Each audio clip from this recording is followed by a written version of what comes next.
Lição 12. Concentração. Você pode fazer-se acreditar que pode. Esta lição ocupa uma posição-chave neste curso, pois a lei psicológica que a embasa é de vital importância para todas as demais lições. Vamos definir a palavra concentração, conforme aqui utilizada, da seguinte maneira. Concentração é o ato de focar a mente em um dado desejo até os meios para sua realização serem elaborados e colocados em funcionamento com sucesso. Duas leis importantes participam do ato de concentrar a mente em um determinado desejo. Uma é a lei da autossugestão.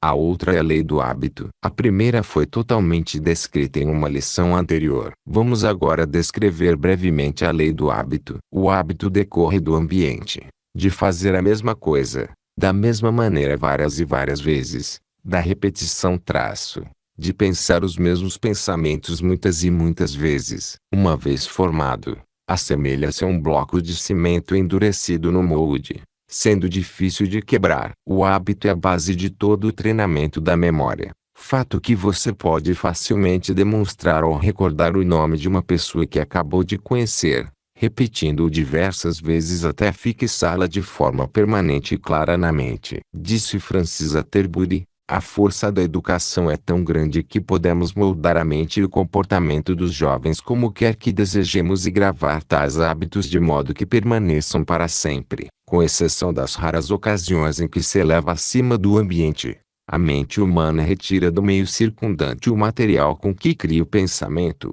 O hábito cristaliza esse pensamento num formato permanente e o armazena no subconsciente, onde se torna parte vital de nossa personalidade, silenciosamente influenciando nossas ações, formando nossos preconceitos e controlando nossas opiniões. Um grande filósofo tinha em mente o poder do hábito quando disse: primeiro suportamos, depois lamentamos e finalmente abraçamos. Ao falar sobre como homens honestos aderem ao crime. O hábito pode ser comparado às ranhuras em um disco de fonógrafo, e a mente é a ponta da agulha que se encaixa no sulco. Quando qualquer hábito foi bem formado, pela repetição de um pensamento ou ação, a mente agarra-se a ele e o segue como a agulha do fonógrafo acompanha o sulco no disco de cera, não importando qual a natureza do hábito. Começamos a ver, portanto, a importância de selecionar nosso meio ambiente com o maior cuidado, pois é o campo de nutrição mental de onde é extraído o alimento que entra em nossa mente. O ambiente fornece em larga medida o alimento e o material com que criamos o pensamento, e o hábito o cristaliza permanentemente. É claro que você entende que o ambiente é a soma total das fontes pelas quais você é influenciado com auxílio dos 5 sentidos: visão, audição, olfato, paladar e tato. Hábito é uma força usualmente reconhecida pela pessoa pensante comum, mas em geral considerada pelo aspecto negativo, com exclusão da parte favorável. Foi muito bem dito que todos os homens são criaturas de hábito e que hábito é um cabo. Adicionamos um fio a cada dia, e ele se torna tão forte que não podemos rompê-lo. Se é verdade que o hábito se torna um tirano cruel, governando e forçando os homens contra sua vontade, desejo e inclinação, e isso é verdade em muitos casos. Naturalmente a pergunta que surge na mente pensante é se essa força poderosa não pode ser aproveitada e controlada em favor dos homens, assim como outras forças da natureza. Se esse resultado puder ser alcançado, o homem poderá dominar o hábito e colocá-lo a trabalhar, em vez de ser um escravo e servi-lo fielmente, ainda que reclamando. E os psicólogos modernos nos dizem em tom categórico que o hábito pode com certeza ser dominado, aproveitado e colocado a trabalhar, em vez de se deixar que domine as ações e caráter. Milhares de pessoas aplicaram esse novo conhecimento e encaminharam a força do hábito para novos canais, forçando a operar o maquinário da ação em vez de permitir que fosse desperdiçada ou que arrasasse estruturas erigidas com cuidado e despesas, ou que destruísse campos mentais férteis. Um hábito é um caminho mental que nossas ações percorrem por algum tempo. Cada passagem deixa o caminho um pouco mais fundo e largo. Se tem que caminhar por um campo ou bosque, você sabe o quanto é natural escolher o caminho mais aberto em vez dos menos trilhados. Que dirá adentrar no campo ou bosque e fazer um novo caminho. A linha de ação mental é exatamente a mesma. movimento ao longo das linhas de menor resistência, passagens sobre o caminho batido. Hábitos são criados por repetição e formados de acordo com uma lei natural, observável em todas as coisas animadas e, diriam alguns, em coisas inanimadas também. Como um exemplo deste último, comenta-se que um pedaço de papel depois de dobrado de certa maneira irá dobrar-se ao longo das mesmas linhas da próxima vez. E todos os usuários de máquinas de costura ou outras máquinas delicadas sabem que, uma vez amaciado, o equipamento tende a funcionar melhor dali por diante. A mesma lei também é observável no caso de instrumentos musicais. Roupas ou luvas assumem as formas da pessoa que as utilizam. E essas formas, uma vez tomadas, sempre se mostrarão, a despeito de se passar as peças a ferro. Rios e riachos cortam cursos através da terra e, posteriormente, fluem ao longo deles. A lei está em operação em todos os lugares. Esses exemplos vão ajudá-lo a ter uma ideia da natureza do hábito e auxiliar na formação de novos caminhos mentais, novos vínculos mentais. E lembre-se sempre, a melhor maneira, e pode-se dizer a única, de remover velhos hábitos é formar novos hábitos para neutralizar e substituir os indesejáveis. Forme novos caminhos mentais a serem trilhados, e os antigos em breve ficarão menos distintos e com o tempo praticamente sumirão por falta de uso. Toda vez que segue ao longo do caminho do hábito mental desejável, você deixa o caminho mais fundo e amplo, muito mais fácil de percorrer depois. A criação de caminhos mentais é muito importante. E nunca é demais insistir na injunção para que você comece a trabalhar na criação de caminhos mentais que deseje percorrer. Pratique, pratique, pratique. Seja um bom construtor de caminhos. Veja a seguir os procedimentos pelos quais você pode formar os hábitos que deseja. Primeiro, no início da formação de um novo hábito, coloque força e entusiasmo em sua expressão. Sinta o que você pensa. Lembre-se de que está dando o primeiro passo para criar um novo caminho mental. Isso é muito mais difícil no começo do que depois. Crie o caminho mais aberto e profundo que puder, de modo que possa enxergá-lo prontamente na próxima vez que desejar segui-lo. Segundo, mantenha a atenção firmemente concentrada na construção do novo caminho e mantenha a mente longe dos caminhos antigos para que não se incline na direção deles. Esqueça tudo sobre os antigos caminhos e se preocupe somente com os novos que está construindo sob medida. Terceiro, percorra seu caminho recém-criado tão frequentemente quanto possível. Crie oportunidades para isso, sem esperar que surjam por sorte ou acaso. Quanto mais frequentemente você passar pelo novo caminho, mais cedo ele ficará abatido e fácil de percorrer. Desde o início, crie planos para passar pelos novos hábitos. Quarto, resista à tentação de viajar pelos caminhos antigos e mais fáceis que você usava no passado. Cada vez que resiste à tentação, mais forte você fica e mais fácil será da próxima vez. Mas, cada vez que cede à tentação, mais fácil render-se e mais difícil resistir numa próxima vez. Você terá uma briga no começo, e esse ponto é crítico. Demonstre determinação, persistência e força de vontade agora, bem no início. Quinto, tenha certeza de que mapeou o caminho corretamente, de acordo com o objetivo principal definido. E então vá em frente sem medo e sem permitir dúvidas. Coloque a mão no arado e não olhe para trás. Selecione sua meta e então crie bons caminhos mentais, fundos e amplos, que conduzam diretamente à meta. Como você já observou, existe uma estreita relação entre hábito e autossugestão. Pelo hábito, uma ação executada repetidamente da mesma maneira tende a se tornar permanente. E por fim passamos a fazê-la automática ou inconscientemente. Ao tocar piano, por exemplo, o artista pode executar uma obra familiar enquanto sua mente está em algum outro assunto. Autossugestão é a ferramenta com que cavamos um caminho mental.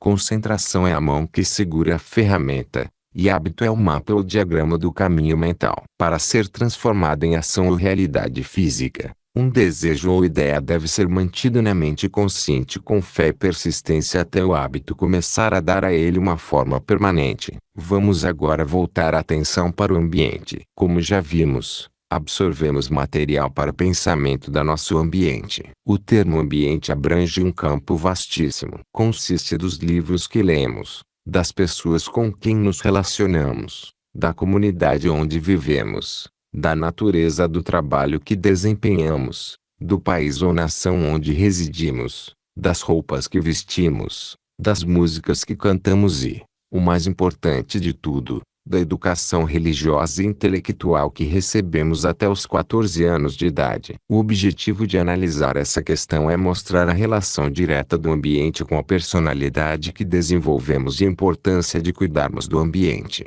visto que sua influência nos dá elementos com os quais podemos alcançar nosso objetivo principal definido. A mente alimenta-se com o que fornecemos a ela ou que é imposto pelo ambiente. Portanto, vamos selecionar nosso ambiente tanto quanto possível para fornecer à mente material adequado à execução do trabalho de alcançar nosso objetivo principal definido. Se seu ambiente não é do seu agrado, mude-o. O primeiro passo é criar na mente uma imagem exata, clara e bem definida do ambiente que você acredita ser o melhor para alcançar o objetivo principal definido e concentrar a mente nessa imagem até transformá-la em realidade. Na lição 2, você aprendeu que o primeiro passo a ser dado para a realização de qualquer desejo é criar na mente uma imagem clara e bem definida do que pretende conquistar. Esse é o primeiro princípio a ser observado nos planos para a conquista do sucesso.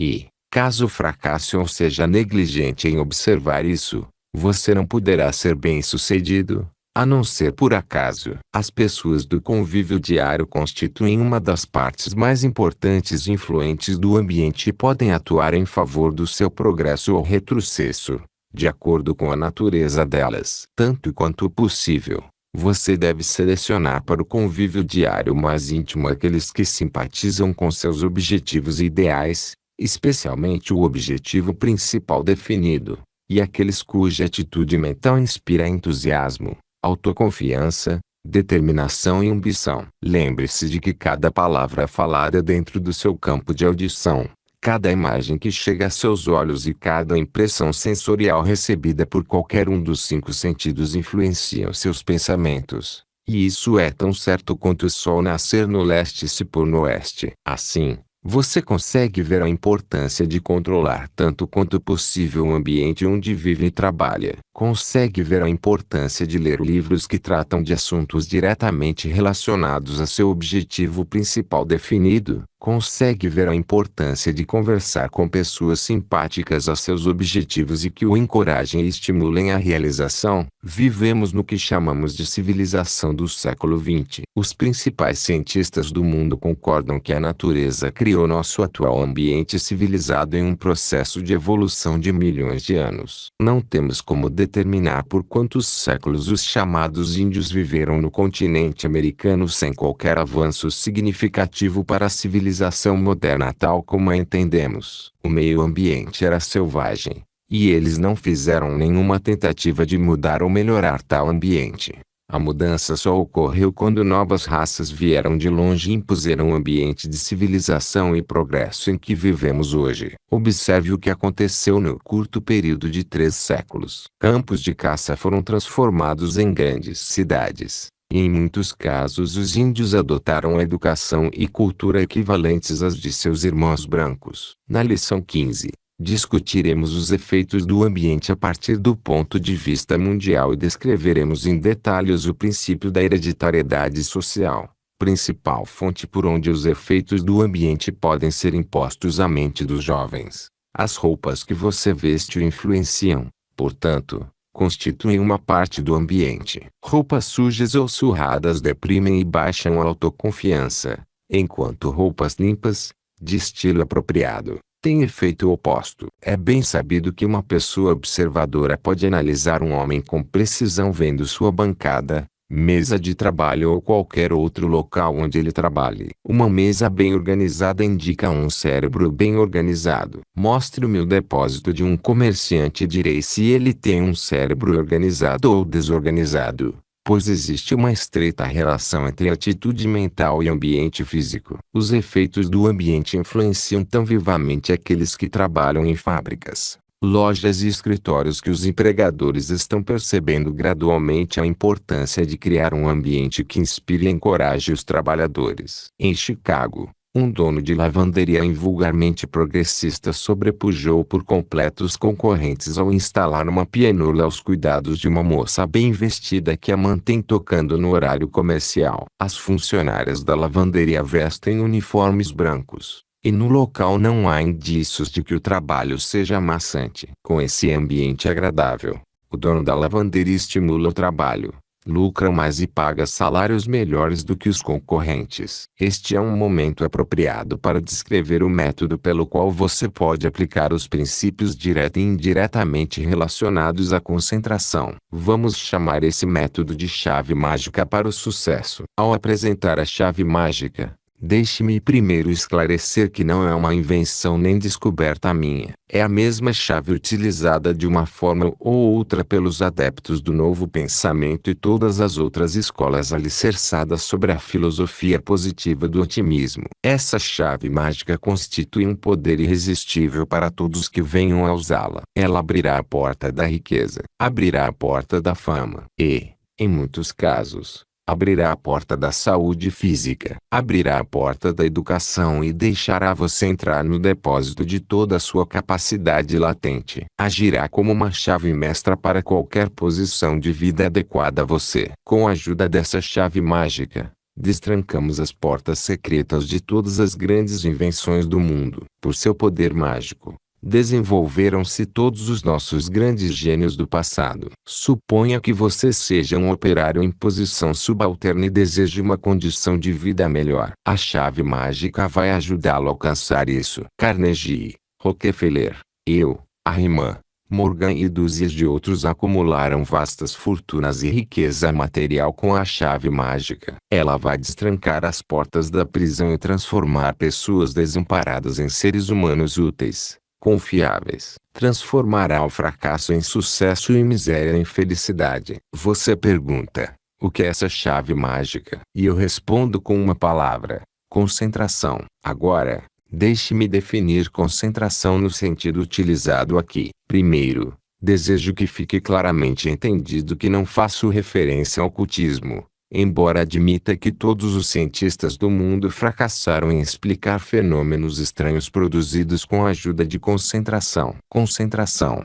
no sentido aqui utilizado, significa a capacidade, por meio de hábito estabelecido e prática, de manter a mente em um assunto até que tenha se familiarizado com ele e o dominado por completo. Significa a capacidade de controlar a atenção e concentrá-la em um determinado problema até que o resolva. Significa a capacidade de lançar fora os efeitos de hábitos que você deseja descartar e o poder de construir novos hábitos mais ao seu gosto. Significa autocontrole completo. Dizendo de outra maneira, concentração é a capacidade de pensar como você deseja pensar, a capacidade de controlar seus pensamentos e direcioná-los para um fim definido e a capacidade de organizar seu conhecimento em um plano de ação sólido e viável. Você pode ver que, ao concentrar a mente no objetivo principal definido de vida, você tem que cobrir muitos assuntos que se relacionam intimamente e completam o tema principal em que está se concentrando. Ambição e desejos são os principais fatores no ato da concentração bem-sucedida. Sem eles,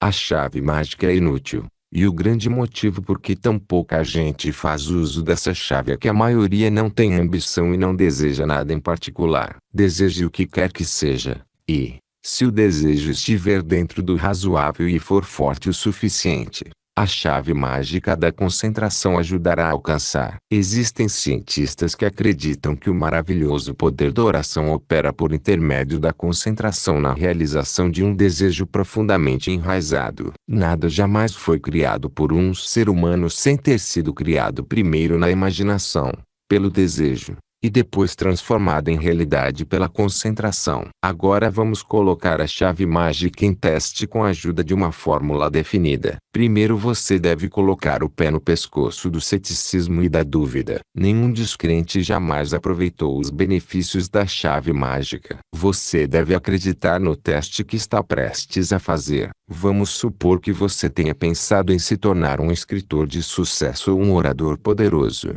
ou um executivo de negócios bem-sucedido, ou um financista habilidoso. Utilizaremos a oratória como tema do teste, mas lembre-se de que você deve seguir as instruções ao pé da letra. Pegue uma folha de papel em branco, tamanho carta normal, e escreva o seguinte: eu me tornarei um orador poderoso porque isso me permitirá prestar ao mundo um serviço útil e necessário, e porque me renderá um retorno financeiro que proporcionará os bens materiais necessários. Vou concentrar minha mente nesse desejo por 10 minutos diariamente, antes de me deitar à noite e logo após levantar pela manhã, com o objetivo de determinar como devo proceder para transformá-lo em realidade. Sei que posso me tornar um orador poderoso e magnético. Portanto, não permitirei que nada interfira nisso. Assinado sublinhado. Assine esse compromisso e haja conforme o prometido. Continue assim até que os resultados desejados sejam alcançados. Agora, quando for se concentrar, faça o seguinte: imagine-se daqui a 1 ano, 3, 5 ou até 10 anos, vendo-se como o orador mais poderoso da época. Imagine uma renda adequada. Veja-se na casa que comprou com o produto de seus esforços como orador ou conferencista. Veja-se de posse de uma bela conta bancária como uma reserva para a velhice. Veja-se como uma pessoa de influência devido à grande habilidade como orador público. Veja-se atuando em uma vocação na qual não teme a perda de sua posição. Pinte essa imagem nitidamente com os poderes da imaginação, e em breve ela será transformada em uma bela imagem de um desejo profundamente arraigado. Use esse desejo como objeto principal da sua concentração e observe o que acontece. Você agora tem o segredo da chave mágica. Não subestime o poder da chave mágica porque ela não chegou até você revestida de misticismo ou porque é descrita em uma linguagem que qualquer um pode entender. Todas as grandes verdades são simples em última análise e facilmente entendidas. Se não são assim, não são grandes verdades. Use a chave mágica com inteligência apenas para a realização de fins honrados, e ela lhe trará felicidade duradoura e sucesso. Esqueça os erros que você cometeu e os fracassos que experimentou. Deixe de viver no passado, afinal, você não sabe que os dias nunca voltam. Comece tudo de novo se seus esforços prévios não tiveram bons resultados e faça os próximos 5 ou 10 anos contarem uma história de sucesso que satisfaça suas ambições mais elevadas. Construa sua reputação e preste ao mundo um grande serviço por meio da ambição, do desejo e do esforço concentrado. Você pode fazer-se acreditar que pode. Assim termina a chave mágica. A presença de qualquer ideia ou pensamento em sua consciência tende a produzir uma sensação associada e estimular a ação correspondente. Conserve um desejo profundamente enraizado na consciência mediante a concentração e, se fizer isso com plena fé na sua realização, sua ação atrairá a ajuda de poderes que toda a comunidade científica fracassou em entender ou explicar com uma hipótese razoável. Quando se familiarizar com os poderes da concentração, você entenderá a razão para a escolha de um objetivo principal definido como o primeiro passo na obtenção de sucesso duradouro. Concentre sua mente na realização de um desejo profundamente enraizado e muito em breve você se tornará um imã que atrai, com a ajuda de forças que nenhum homem pode explicar, as contrapartidas materiais necessárias desse desejo. Uma declaração cabal que pavimenta o caminho para a descrição de um princípio que constitui a parte mais importante dessa lição, se não, na verdade, a parte mais importante de todo o curso, ou seja, quando duas ou mais pessoas aliam-se em espírito de perfeita harmonia com o objetivo de alcançar um fim definido. Se essa aliança é fielmente observada por todos que a compõem, ela traz a cada participante um poder sobre-humano de natureza aparentemente irresistível. Por trás da afirmação anterior está uma lei cuja natureza a ciência ainda não determinou, e é a lei que eu tinha em mente em minhas repetidas declarações referentes ao poder do esforço organizado que você observa no decorrer deste curso. Em química aprendemos que dois ou mais elementos podem ser combinados de forma que o resultado seja algo de natureza totalmente diferente dos elementos individuais. Por exemplo, a água comum, conhecida na química pela fórmula H2O, é um composto de 2 átomos de hidrogênio e um átomo de oxigênio. Mas a água não é nem hidrogênio, nem oxigênio. Esse casamento de elementos cria uma substância completamente diferente das partes que a compõem. A mesma lei que rege a transformação de elementos físicos pode ser responsável pelos poderes aparentemente sobre-humanos resultantes da aliança entre duas ou mais pessoas, em perfeito estado de harmonia e entendimento, para a realização de um determinado fim. Este mundo e toda a matéria de que os outros planetas consistem são compostos de elétrons, sendo um elétron a menor unidade conhecida analisável da matéria, de natureza semelhante ao que chamamos de eletricidade, ou uma forma de energia. Por outro lado, o pensamento e aquilo que chamamos de mente são também uma forma de energia. Na verdade, a forma mais elevada de energia conhecida. O pensamento, em outras palavras,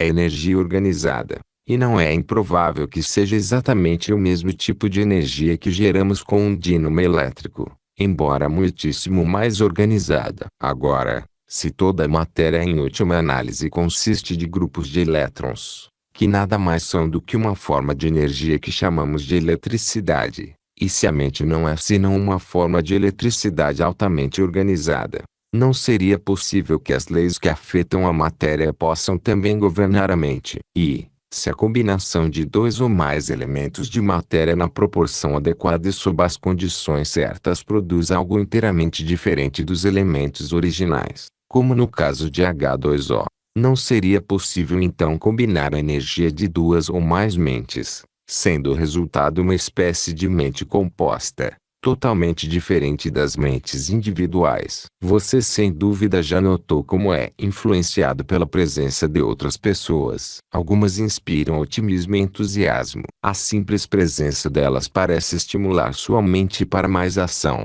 E isso não apenas parece verdade, como é verdade. Você já reparou que a presença de outras pessoas tende a diminuir sua vitalidade e deixá-lo deprimido?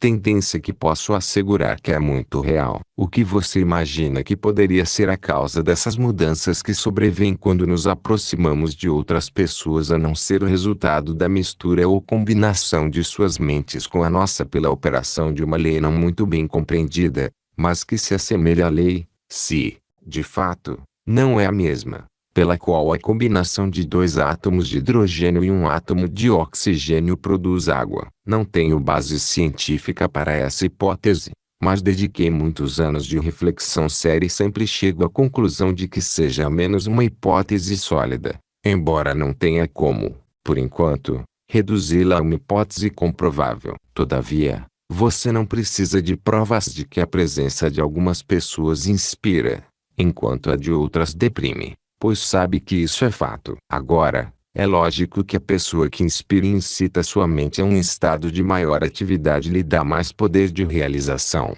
enquanto a pessoa cuja presença a deprime e reduz sua vitalidade ou a dissipa em pensamento inútil e desorganizado tem efeito exatamente oposto. Você pode entender isso muito bem sem a ajuda de uma hipótese e sem provas adicionais ao que você já experimentou muitas vezes. Volte agora à seguinte afirmação original. Quando duas ou mais pessoas aliam-se em espírito de perfeita harmonia com o objetivo de alcançar um fim definido, se essa aliança é fielmente observada por todos que a compõem, ela traz a cada participante um poder sobre-humano de natureza aparentemente irresistível. Estude com atenção o trecho fielmente observada por todos que a compõem, pois aqui se encontra a fórmula mental que, caso não observada com fé, destrói o efeito do conjunto. Um átomo de hidrogênio combinado com um átomo de oxigênio não produzirá água, assim como uma aliança só de nome, não acompanhada por um espírito de perfeita harmonia entre os integrantes, não produzirá poder sobre-humano de natureza aparentemente irresistível. Tenha em mente uma família que por mais de 6 gerações viveu na região montanhosa de Kentucky. Cada geração dessa família veio e se foi sem qualquer melhoria visível de natureza mental. Uma após outra seguiu os passos dos antepassados. Viviam da lavoura e, no que lhes dizia respeito ou interessava, o universo consistia de um pequeno condado conhecido como Letcher County. Casavam-se estritamente no próprio ambiente e comunidade. Finalmente, um dos membros da família desviou-se do rebanho, por assim dizer, e se casou com uma mulher muito instruída e culta do estado vizinho da Virgínia. Essa mulher era daquelas pessoas ambiciosas que sabia que o universo estendia-se além da fronteira de Letcher County e abrangia pelo menos o conjunto dos estados do sul. Ela tinha ouvido falar de química, botânica, biologia, patologia, psicologia e muitos outros assuntos importantes no campo da educação. Quando seus filhos chegaram à idade de entender tais assuntos, ela falou a respeito, e eles por sua vez começaram a mostrar um grande interesse. Um dos filhos tornou-se presidente de uma grande instituição de ensino onde a maioria destes assuntos e muitos outros de igual importância são ensinados. Outro é um advogado proeminente, e outro é um médico bem-sucedido. O marido, graças à influência da mente da esposa, é um cirurgião dentista conhecido, e o primeiro da família em 6 gerações a romper com as tradições confinantes. A combinação das mentes do casal deu ao homem um estímulo necessário que instigou e inspirou uma ambição que ele nunca teria experimentado sem a influência da esposa. Há muitos anos estudo as biografias daqueles a quem o mundo chama de grandes e me parece mais do que mera coincidência que, em todos os casos onde os fatos estavam disponíveis, a pessoa realmente responsável pela grandeza estava em segundo plano, nos bastidores.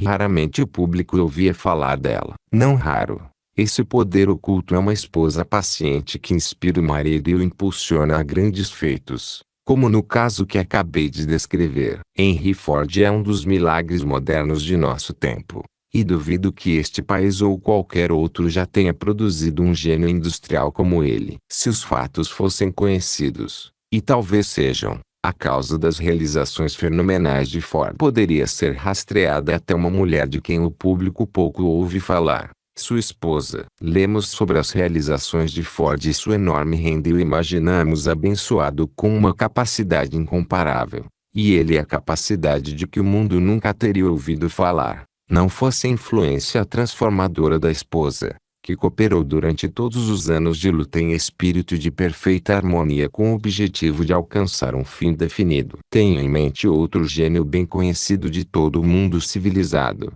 Thomas Edison. Suas invenções são tão conhecidas que não precisam ser citadas. Cada vez que aperta um botão e acende uma luz elétrica, ou ouve um fonógrafo, você deve pensar em Edison, pois foi ele quem aperfeiçoou tanto a luz incandescente quanto o fonógrafo moderno. Cada vez que vê uma imagem em movimento, você deve pensar em Edison, pois foi seu gênio, mais do que o de qualquer outra pessoa, que possibilitou esse grande empreendimento. Mas, como no caso de Henry Ford, por trás de Edison estava uma das mulheres mais notáveis dos Estados Unidos, sua esposa. Ninguém fora a família Edison e talvez alguns poucos amigos pessoais íntimos sabem em que medida a influência da esposa possibilitou as conquistas de Edison. Ela certa vez me disse que a qualidade mais destacada do marido, aquela que, acima de todas as outras, era seu maior triunfo, era a concentração. Quando Edison começa uma linha de experimento,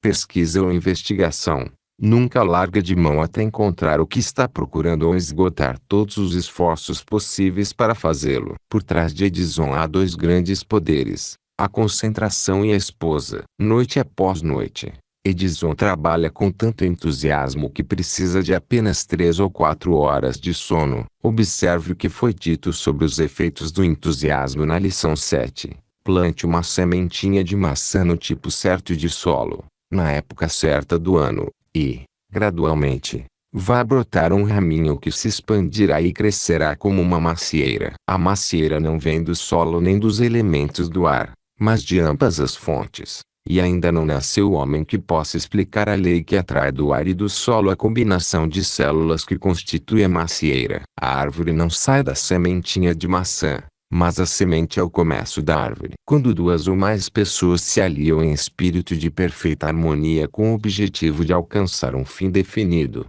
o fim em si ou o desejo por trás desse fim pode ser comparado à semente da maçã, e a combinação de forças da energia de 2 ou mais mentes pode ser comparada ao ar e solo de onde provêm os elementos que compõem os objetos materiais do desejo, assim como o poder por trás da combinação dos elementos de onde cresce uma macieira. O poder por trás da atração e combinação das forças mentais não pode ser explicado. Mas o mais importante é que a macieira cresce da semente plantada de forma correta e grandes realizações sucedem à combinação sistemática de duas ou mais mentes com um objetivo definido em vista. Na lição 13 você verá o princípio do esforço aliado levado a proporções que quase confundem a imaginação de todos que não foram treinados para pensar em termos de pensamento organizado. Este curso é um exemplo muito concreto do princípio fundamental que chamamos de esforço organizado, mas você vai observar que são necessárias as 16 lições para a descrição completa deste princípio. Omito uma só delas e isso afetaria o todo. Como a remoção de um elo afetaria toda uma corrente. Já afirmei de diferentes maneiras e agora repito para enfatizar. Existe uma hipótese bem fundamentada de que, quando alguém concentra a mente em determinado assunto, fatos de natureza intimamente relacionados ao tema jorram de todas as fontes concebíveis. A teoria é que um desejo profundamente enraizado, quando plantado no solo mental correto, serve como centro de atração ou imã que atrai tudo que se harmoniza com a natureza do desejo. O Dr. Elmer Gates, de Washington, D.C., é talvez um dos mais competentes psicólogos do mundo. Ele é reconhecido no mundo inteiro como um homem de grande envergadura científica no campo da psicologia e das ciências direta ou indiretamente relacionadas. Venha comigo por um momento e estude os métodos dele. Após seguir tão longe quanto possível por uma linha de investigação dentro dos canais normais de pesquisa e se abastecer com todos os fatos disponíveis, Gates pega um lápis e um bloco e senta em busca de informações adicionais, concentrando a mente no assunto até os pensamentos relacionados começarem a fluir para ele. Gates anota esses pensamentos à medida que aparecem de onde ele não sabe. Ele me disse que muitas de suas mais importantes descobertas ocorreram por esse método. Faz mais de 20 anos que conversei com Gates sobre o assunto pela primeira vez. Desde então, a descoberta do princípio do rádio proporcionou uma hipótese razoável para explicar os resultados dessas sentadas, que é a seguinte: o éter, como descobrimos com os equipamentos de rádio, está em estado de agitação constante. As ondas de som flutuam através do éter o tempo inteiro, mas essas ondas não podem ser detectadas além de certa distância de suas fontes, exceto com a ajuda de instrumentos devidamente sintonizados. Agora, parece razoável supor que o pensamento, sendo a forma mais organizada de energia conhecida, esteja enviando ondas através do éter constantemente, e essas ondas, como as do som, só possam ser detectadas e corretamente interpretadas por uma mente devidamente sintonizada. Não há dúvida de que, quando Gates sentava-se em uma sala e se acomodava em estado mental sossegado e passivo, os pensamentos dominantes em sua mente serviam como força magnética que atraía ondas de pensamentos relacionados ou semelhantes que passavam por ele através do éter. Colocando a hipótese apenas um passo à frente, ocorreu-me muitas vezes desde a descoberta do rádio que todo pensamento já emitido de forma organizada pela mente de qualquer ser humano segue existindo na forma de uma onda no éter e está constantemente rodopiando em um grande círculo sem fim, que o ato de concentrar a mente com firmeza em um dado assunto envia ondas de pensamento que alcançam e se misturam com as de natureza relacionada ou semelhante,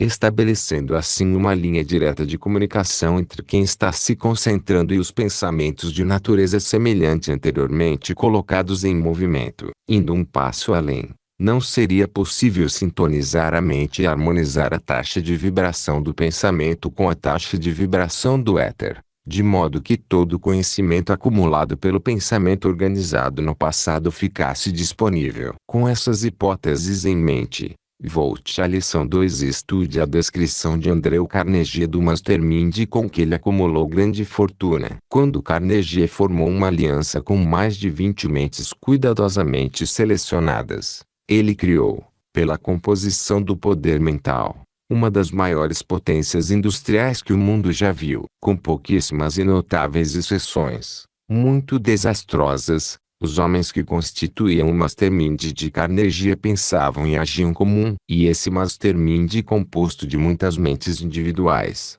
Estava concentrado em um único objetivo, cuja natureza é familiar a todos que conheciam Carnegie, particularmente aqueles que concorriam com ele na siderurgia. Se você seguiu a carreira de Henry Ford, ainda que de longe, sem dúvida observou que esforço concentrado é uma de suas características marcantes. Ele adotou uma política de padronização do automóvel que iria produzir e manteve tal política de modo consistente por 30 anos, até a mudança da demanda em 1927 forçá-lo a mudar. Há alguns anos, conheci o antigo chefe de engenharia da fábrica da Ford, e ele contou um incidente ocorrido nos estágios iniciais da experiência com automóveis que aponta claramente o esforço concentrado como um dos principais elementos da filosofia econômica de Ford. Naquela ocasião, os engenheiros da Ford estavam reunidos no escritório para discutir uma proposta de mudança no design do eixo traseiro dos automóveis. Ford ficou por ali e ouviu a discussão até cada homem ter dado seu parecer. Então, foi até a mesa, colocou o dedo no desenho do eixo proposto e disse: "Agora escutem. O eixo que estamos usando faz o trabalho para o qual foi concebido, e faz bem. E não mais vai haver mudanças nele." Deu as costas e foi embora. E desde aquele dia até hoje o eixo traseiro dos carros da Ford manteve-se substancialmente igual. Não é improvável que o sucesso de Ford na produção e comercialização de automóveis deva-se em grande parte à política de concentrar esforços de modo consistente em um plano, com apenas um objetivo definido em mente de cada vez. Alguns anos atrás, Lee Tillman from Maine, o homem do Maine, de Edward Polk, que é a biografia de seu padrasto, Cyrus H.K. Curtis, proprietário do Saturday Evening Post, Ladies Home Journal e várias outras publicações. Ao longo de todo o livro, notei que a característica marcante da filosofia de Curtis foi a concentração de esforços em um objetivo definido. Logo que adquiriu o Saturday Evening Post, estava injetando centenas de milhares de dólares em um empreendimento falido. Foi necessário um esforço concentrado respaldado por uma coragem que poucos homens possuem para lhe permitir ir levando. Leia Tillman from Maine. É uma esplêndida lição sobre concentração e apoia nos mínimos detalhes os fundamentos em que esta lição se baseia. O Saturday Evening Post é hoje uma das revistas mais rentáveis do mundo, mas seu nome teria sido esquecido há muito se Curtis não tivesse concentrado sua atenção e fortuna no objetivo definido de torná-la uma grande publicação. Vimos o importante papel que ambiente e hábito desempenham no que se refere à concentração. Vamos agora discutir brevemente um terceiro assunto não menos relacionado à concentração que os outros dois, ou seja, a memória. Os princípios pelos quais se pode treinar uma memória precisa e firme são poucos e relativamente simples. 1. Retenção. A recepção de uma impressão sensorial por um ou mais dos 5 sentidos e o registro dessa impressão de forma ordenada na mente. Esse processo pode ser parecido com o registro de uma imagem na chapa de uma câmera. 2. Recordação. Reviver ou recordar na mente consciente as impressões sensoriais gravadas no subconsciente. Esse processo pode ser comparado ao ato de examinar um fichário e pegar o cartão onde a informação foi registrada. 3. Reconhecimento.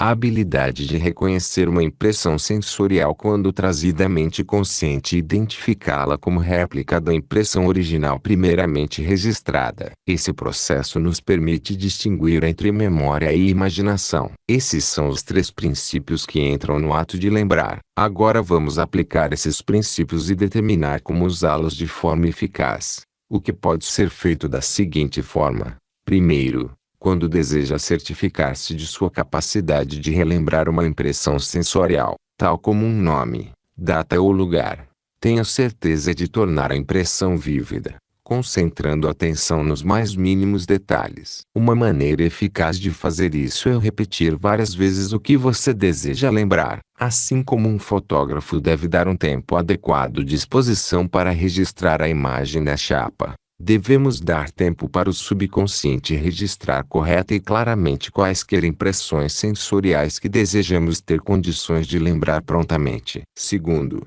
associe o que você deseja lembrar com algum outro objeto, nome, lugar, ou data com que esteja bem familiarizado e que possa recordar facilmente quando deseja, como, por exemplo, o nome de sua cidade natal, do amigo mais próximo, a data do seu aniversário, etc. Pois sua mente irá então arquivar a impressão sensorial que você deseja lembrar com aquilo que você lembra facilmente.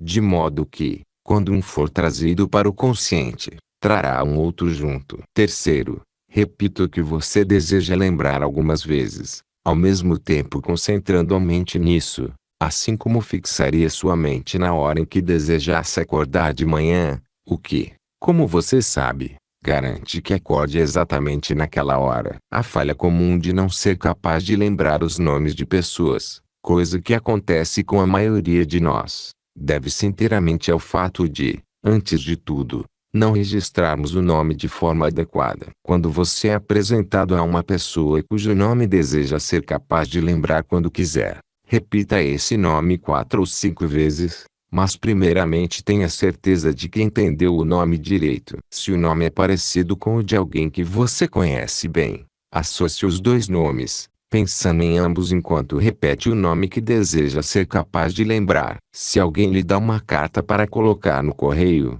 olhe para a carta, aumente seu tamanho na imaginação e a veja pendurada em uma caixa de correio. Fixe em sua mente uma carta do tamanho aproximado de uma porta e associe a uma caixa de correio. Você observará que a primeira caixa de correio que avistar na rua o fará lembrar daquela enorme carta de aspecto esquisito que você tem no bolso. Suponha que você foi apresentado a uma mulher cujo nome é Elizabeth Arer e deseje conseguir lembrar o nome dela depois. Enquanto repete o nome, associe-o a uma grande tesoura scissors em inglês, digamos de 3 metros de comprimento, e a Rainha Elizabeth, e observe que recordar da tesoura ou do nome da Rainha Elizabeth irá ajudá-lo a lembrar também o nome de Elizabeth Arer. Se deseja lembrar o nome Lloyd Kate, apenas repita o nome algumas vezes e associe com Lloyd George Cates Theatre.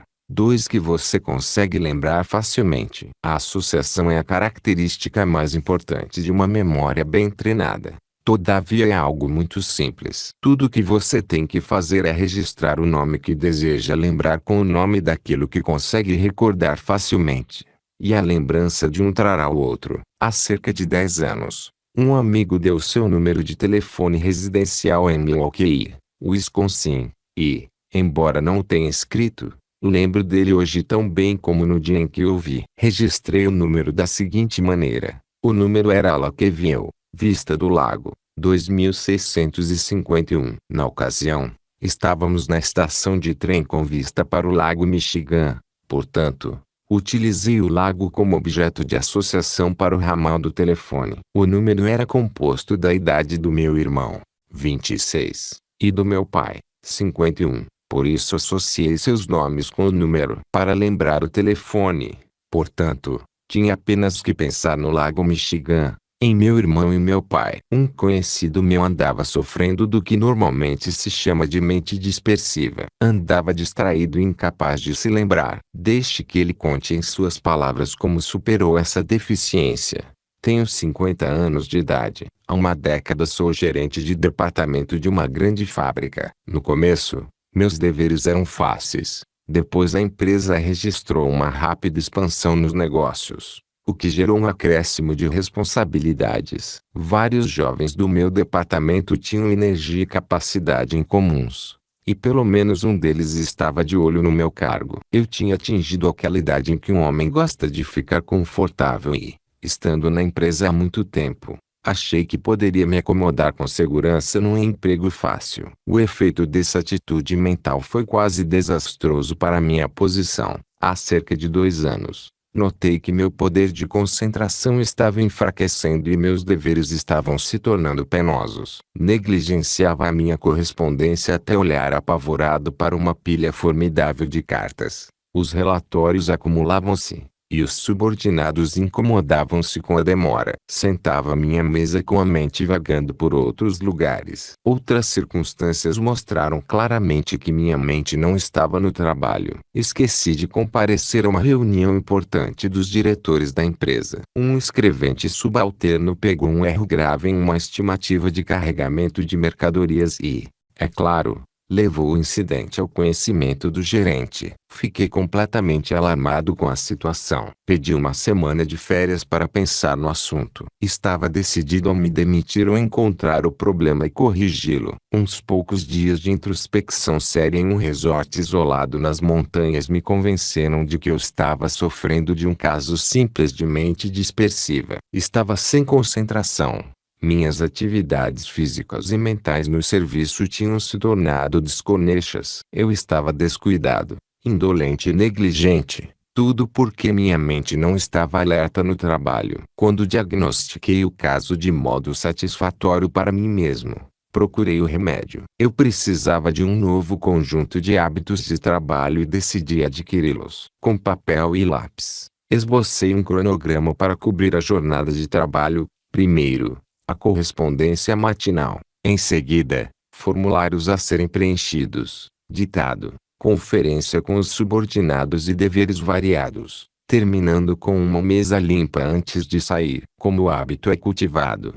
Me perguntei. Pela repetição, foi a resposta. Mas tenho feito essas mesmas coisas milhares de vezes. O outro camarada dentro de mim protestou. É verdade, mas não de maneira ordenada e concentrada, respondeu Eco. Voltei para o escritório com a mente sob rédea curta, mas inquieta, e coloquei meu novo esquema de trabalho em vigor de imediato. Executei as mesmas funções com o mesmo entusiasmo e, tanto quanto possível, no mesmo horário todos os dias. Quando minha mente começava a dispersar, eu rapidamente a trazia de volta. Mediante o estímulo mental criado pela força de vontade, progredi no cultivo do hábito. Dia após dia, pratiquei a concentração do pensamento. Quando notei que a repetição tornou-se confortável, soube que eu havia vencido. A habilidade de treinar a memória ou desenvolver qualquer hábito desejado é apenas uma questão de ser capaz de fixar a atenção em um dado assunto até o esboço desse assunto estar completamente gravado na chapa de sua mente. Concentração nada mais é do que uma questão de controle da atenção. Você vai observar que,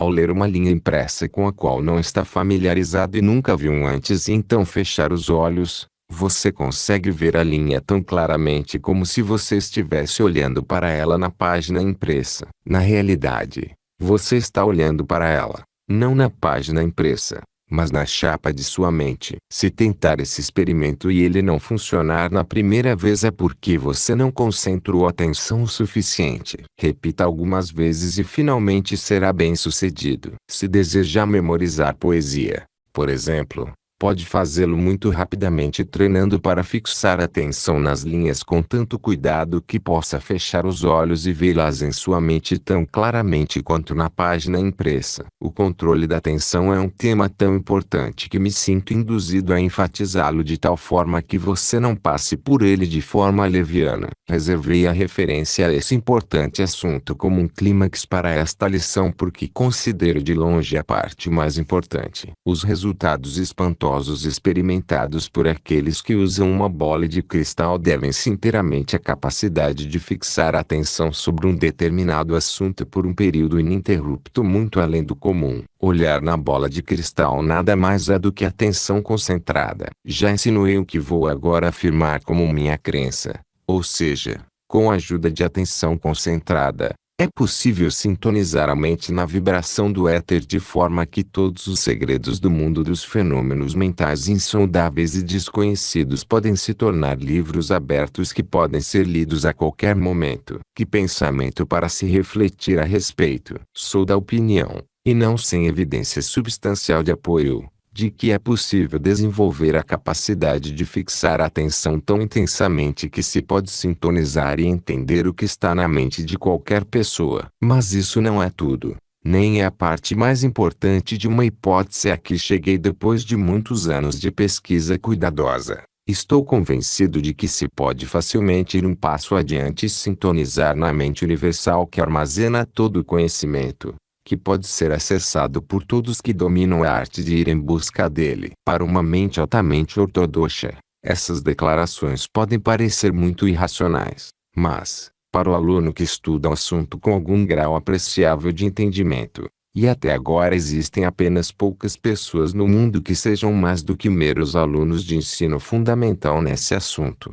Essas hipóteses parecem não apenas possíveis, como absolutamente prováveis. Mas teste a hipótese você mesmo. Você não pode selecionar assunto melhor para o experimento do que aquilo que escolheu como objetivo principal definido de vida. Memorize seu objetivo principal definido de modo que possa repetir sem olhar no papel. A seguir, faça a prática de fixar atenção nele pelo menos 2 vezes ao dia, procedendo da seguinte forma. Vá para algum lugar calmo onde não seja perturbado. Sente-se e relaxe completamente a mente e o corpo. Em seguida, feche os olhos e coloque os dedos nos ouvidos, excluindo assim as ondas sonoras comuns e todas as ondas de luz. Nessa posição, repita seu objetivo principal definido de vida e, enquanto faz isso, imagine-se de plena posse do objetivo. Se uma parte do objetivo é a acumulação de dinheiro, como sem dúvida é, veja-se de posse do dinheiro. Se uma parte do objetivo definido é a propriedade de uma casa, veja uma imagem dessa casa, exatamente como espera vê-la na realidade. Se uma parte do objetivo definido é se tornar um poderoso e influente orador público, veja-se diante de uma plateia enorme e sinta-se tocando as emoções da audiência como um grande violinista toca as cordas do violino. Ao se aproximar do final desta lição, existem 2 coisas que você pode fazer. Primeiro, pode começar a cultivar agora a habilidade de fixar a atenção, por vontade própria, em um dado assunto, com a sensação de que essa habilidade, quando totalmente desenvolvida, trará o objetivo principal definido de vida. Segundo, pode empinar o nariz e, com um sorriso cínico, dizer para si mesmo bobagem e fazer papel de bobo. Faça sua escolha. Esta lição não foi escrita como um argumento,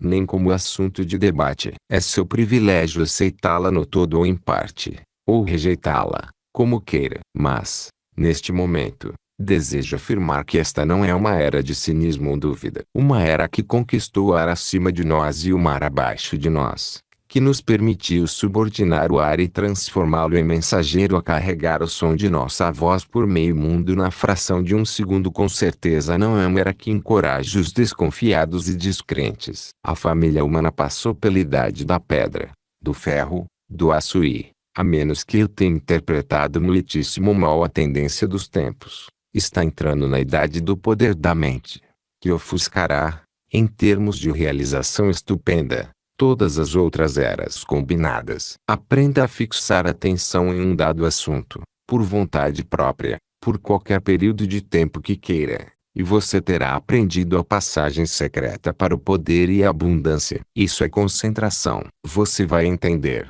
a partir desta lição, que o objetivo de formar uma aliança entre 2 ou mais pessoas e assim criar um mastermind é aplicar a concentração de forma mais eficaz do que se poderia pelos esforços de apenas uma pessoa. O princípio referido como mastermind não é nada mais, nada menos do que a concentração do poder mental de grupo para a realização de um objetivo ou fim definido. Um poder maior decorre da concentração mental de grupo por causa da intensificação do processo, produzida pela reação de uma mente sobre outra. Persuasão versus força. Sucesso, como já foi dito de dezenas de diferentes maneiras ao longo deste curso, é em grande parte uma questão de negociação diplomática e harmoniosa com outras pessoas. De modo geral, o homem que sabe como fazer as pessoas fazerem coisas que ele quer que sejam feitas pode ter sucesso em qualquer profissão. Como um clímax apropriado para esta lição sobre concentração,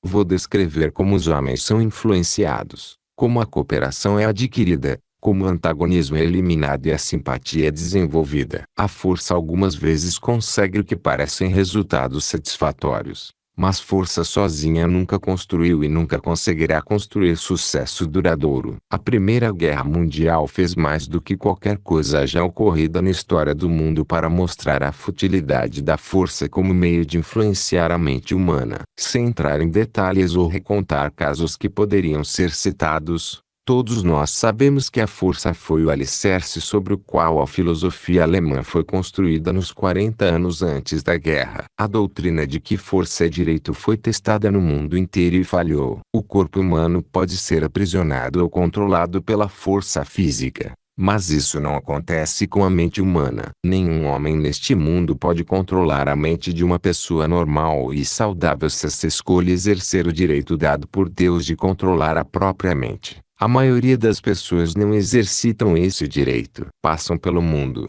graças ao nosso sistema educacional defeituoso, sem descobrir forças que permanecem dormentes em sua mente. De vez em quando acontece algo, mais de natureza acidental do que qualquer outra coisa, que acorda a pessoa e faz com que descubra onde está sua força real e como usá-la no desenvolvimento de uma atividade ou profissão. Resultado: nasce um gênio. Existe um determinado ponto onde a mente humana para de ascender ou explorar a menos que algo fora da rotina aconteça e a empurre por cima do obstáculo. Em algumas mentes esse ponto é muito baixo.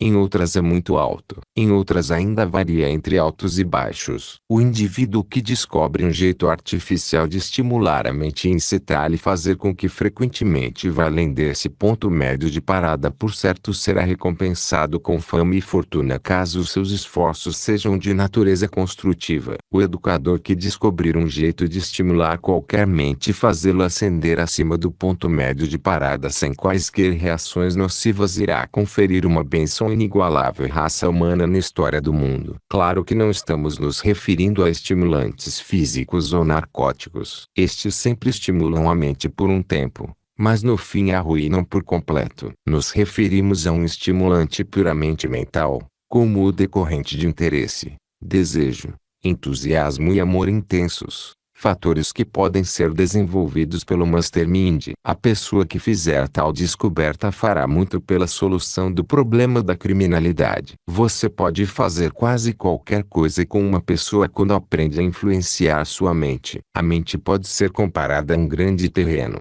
É um terreno muito fértil, que sempre produz colheitas conforme o tipo de semente plantado. O problema então é aprender a selecionar o tipo certo de semente e plantá-la para que se enraize e cresça rapidamente. Estamos semeando nossa mente diariamente, a cada hora, ou melhor, a cada segundo, mas fazendo isso de modo promíscuo e quase que inconsciente. Temos que aprender a fazê-lo segundo um plano cuidadosamente elaborado, de acordo com um projeto bem definido. Sementes plantadas a esmo na mente humana produzem uma colheita aleatória. Não há como escapar desse resultado. A história está cheia de casos notáveis de homens que, de cidadãos cumpridores da lei, pacíficos e construtivos, transformaram-se em criminosos cruéis. Também temos milhares de casos de homens perversos e inferiores, do chamado tipo criminoso, que se transformaram em cidadãos construtores,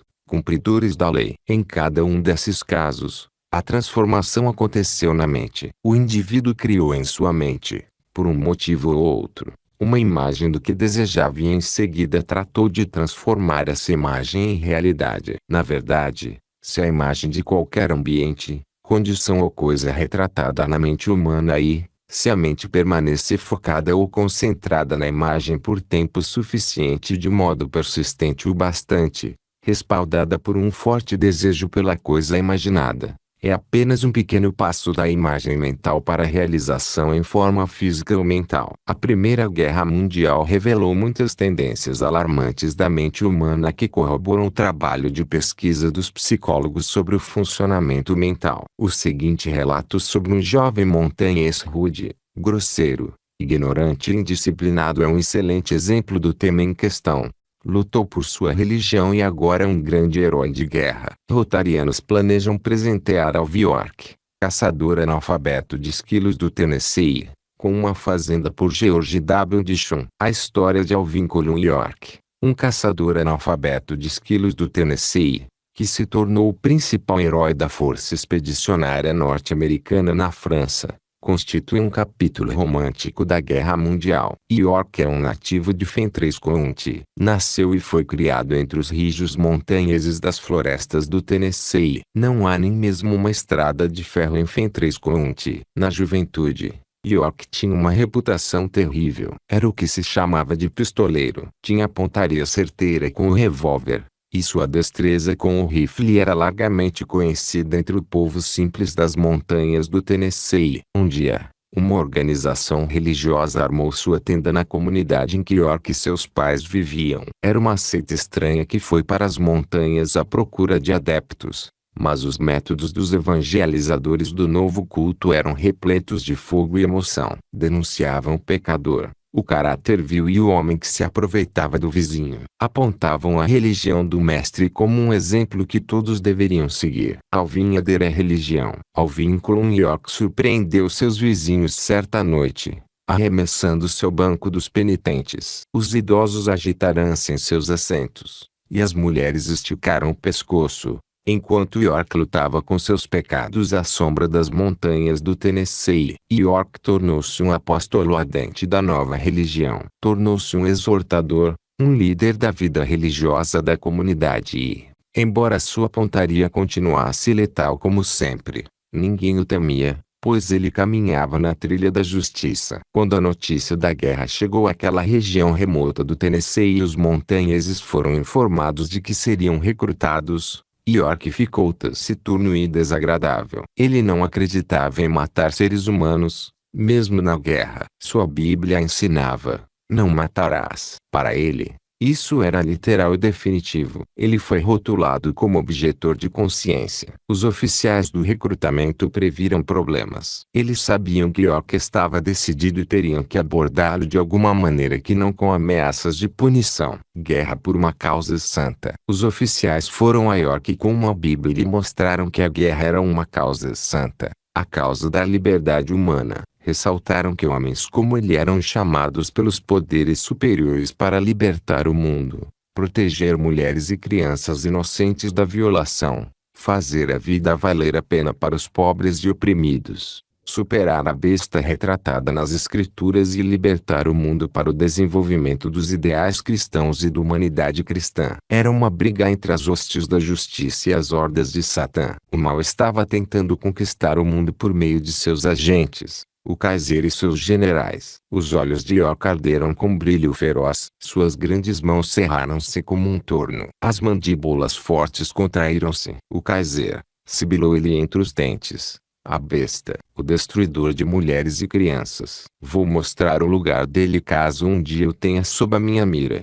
York acariciou o rifle. Deu adeus à mãe e disse que iria vê-la novamente quando o Kaiser estivesse varrido de cena. Foi para o campo de treinamento e exercitou-se com cuidado escrupuloso e estrita obediência às ordens. Sua habilidade no tiro ao alvo chamou atenção. Os companheiros ficaram perplexos com as marcas elevadas de York. Não imaginavam que um caçador de esquilos daria um belo atirador de elite nas trincheiras da linha de frente. O papel de York na guerra virou história. O general Pershing designou como principal herói individual da guerra. Ele ganhou todas as condecorações, incluindo a Medalha do Congresso, a Cruz de Guerra e a Legião de Honra. Encarou os alemães sem medo da morte. Lutou para vingar sua religião, pela santidade do lar, pelo amor às mulheres e crianças, pela preservação dos ideais da cristandade e pela libertação dos pobres e oprimidos. O medo não fazia parte de seu código vocabulário. Sua fria ousadia eletrizou mais de 1 milhão de homens e deixou o mundo falando sobre esse estranho herói iletrado das colinas do Tennessee. Temos aqui o caso de um jovem montanhês que,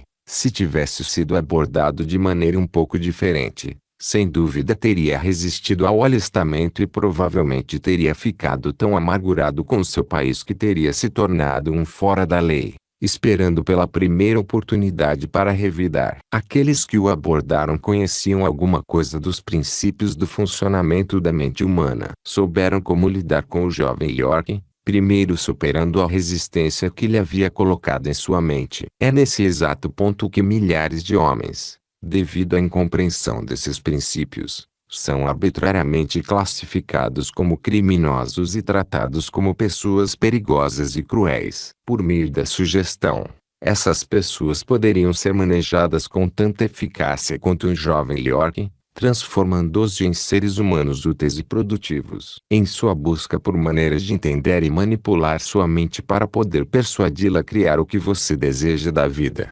deixe-me lembrá-lo de que, sem uma única exceção, tudo que o irrita e incita raiva, ódio, desgosto ou cinismo é destrutivo e muito ruim para você. Você jamais pode obter o máximo ou sequer uma média justa de ações construtivas de sua mente até aprender a controlá-la e impedi-la de ser estimulada por ódio ou medo. Esses dois negativos, ódio e medo, são positivamente destrutivos à mente, e, enquanto permitir que eles permaneçam, pode ter certeza de que obterá resultados insatisfatórios e muito aquém do que você é capaz de produzir. Em nossa discussão sobre ambiente e hábito, aprendemos que a mente individual é receptiva às sugestões do ambiente, que as mentes dos indivíduos de uma multidão, misturadas umas com as outras, concordam com a sugestão da influência predominante do líder ou da figura dominante.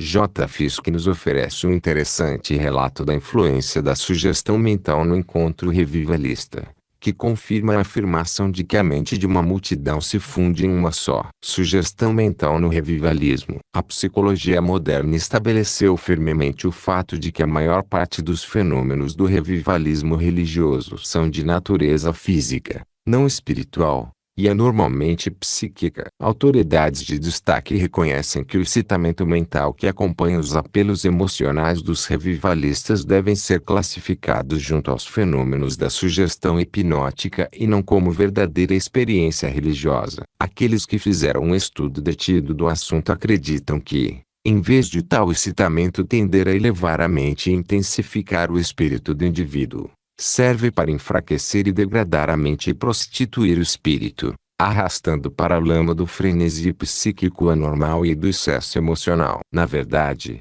alguns observadores cuidadosos, familiarizados com tal fenômeno, classificam o encontro religioso revivalista como entretenimento hipnótico para o público e um exemplo típico de intoxicação psíquica e excesso histérico. Davi Starr Jordan, reitor emérito da Universidade Leland Stanford, diz: uísque, cocaína e álcool produzem insanidade temporária, assim como o revivalismo religioso. O professor William James, da Universidade de Harvard, psicólogo eminente, diz: o revivalismo religioso é mais perigoso para a vida em sociedade do que embriaguez. Seria desnecessário afirmar que nesta lição o termo revivalismo é utilizado no sentido mais estrito, indicando a excitação emocional religiosa típica conhecida pelo termo em questão e que não se aplica à experiência religiosa mais antiga e respeitada designada pelo mesmo termo, tão altamente reverenciada entre os puritanos,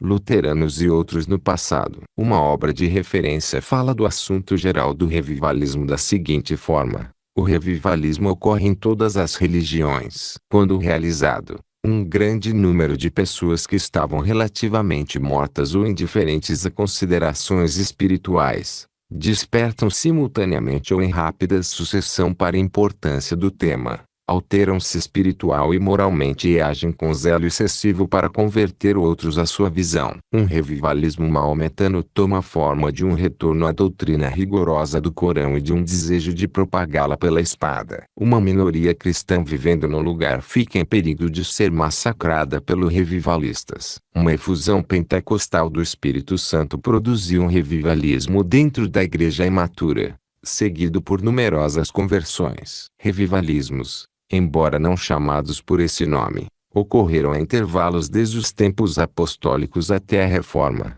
e os revivalistas foram por vezes tratados tão rudemente que deixaram a igreja e formaram seitas, enquanto que, em outros casos, nomeadamente no caso dos fundadores das ordens monásticas, foram mantidos e atuaram na igreja como um todo. O impulso espiritual que levou à reforma e o antagonismo que produziu ou assistiu à ascensão da Sociedade de Jesus foram ambos revivalismos. Entretanto, o termo revivalismo fica confinado basicamente ao aumento súbito da atividade espiritual dentro das igrejas protestantes. A iniciativa dos irmãos John e Charles Wesley de George Whitefield neste país e na Inglaterra, de 1738 em diante, foi completamente revivalista. Desde então, Vários revivalismos ocorreram de tempos em tempos, e quase todas as denominações almejam produzi-los. Os meios adotados são preces para o Espírito Santo, encontros contínuos noite após noite, com frequência até altas horas, discursos incitantes, principalmente de revivalistas leigos, e reuniões posteriores para tratar dessas impressões. Em última análise, verificou-se que algumas das pessoas aparentemente convertidas ficaram firmes, outras desistiram, enquanto o amortecimento proporcional à incitação anterior prevalece temporariamente. Às vezes, pessoas emotivas soltam gritos lancinantes ou mesmo caem prostradas em reuniões revivalistas. Essas manifestações mórbidas são agora desencorajadas e por consequência tornaram-se mais raras. Para entender o funcionamento da sugestão mental nos encontros revivalistas, devemos entender primeiro o que é conhecido como psicologia de massas. Os psicólogos estão cientes de que a psicologia de uma multidão, considerada como um todo, difere materialmente da psicologia dos indivíduos que compõem uma multidão. Existe a multidão de indivíduos e a multidão composta, no qual a natureza emocional das unidades parece misturar-se e se fundir. A mudança da primeira multidão para a segunda decorre da influência da tensão firme, de apelos emocionais profundos ou do interesse comum. Quando essa mudança ocorre, a massa se torna um indivíduo composto com grau de inteligência e controle emocional apenas um pouco acima do nível de seu membro mais fraco. Esse fato, por mais surpreendente que possa parecer ao leitor comum, é bem conhecido e admitido pelos principais psicólogos de hoje. Foram escritos muitos artigos e livros importantes sobre o tema. As características predominantes da mentalidade composta de uma multidão são: extrema sugestionabilidade, resposta a apelos emocionais, imaginação viva e ideação decorrente da imitação. Todas essas características mentais universalmente manifestadas pelo homem primitivo. Em resumo, a massa manifesta atavismo, ou reversão para traços raciais primitivos. Gideon Dial, em Psychology of the Aggregation of an Audience, Psicologia da Mente Agregada de uma Audiência, afirma que a mente da plateia que ouve um orador poderoso passa por um processo curioso chamado difusão, pelo qual os indivíduos da audiência perdem seus traços pessoais naquele período, em maior ou menor grau, sendo reduzidos, por assim dizer, a um só indivíduo cujas características são as de um jovem impulsivo de 20 anos,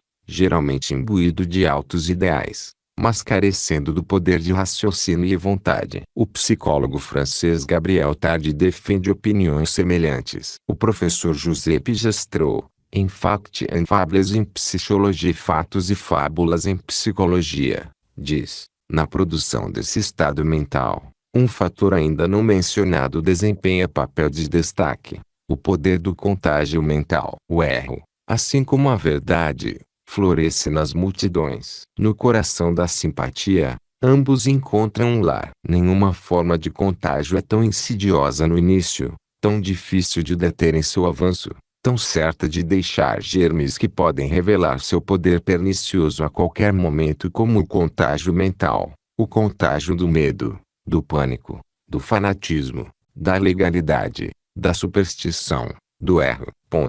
Em resumo, devemos adicionar aos muitos fatores que contribuem para o engano reconhecido o rebaixamento da capacidade crítica, do poder de observação precisa, de fato, da racionalidade, induzidos pelo simples fato de fazer parte de uma multidão. O ilusionista acha fácil apresentar-se para um grande público porque, entre outros motivos, é mais fácil despertar admiração e simpatia, mais fácil fazer cada indivíduo esquecer de si mesmo e entrar no espírito acrítico do País das Maravilhas. Parece que, sob alguns aspectos, o tom crítico de uma assembleia, como a força de uma corrente, é a força de seu membro mais fraco. O professor Gustave Le Bon, em The Crowd, a multidão, diz: os sentimentos e ideias de todas as pessoas em uma reunião tomam uma mesma direção, e suas personalidades conscientes desaparecem. Forma-se uma mente coletiva, sem dúvida transitória,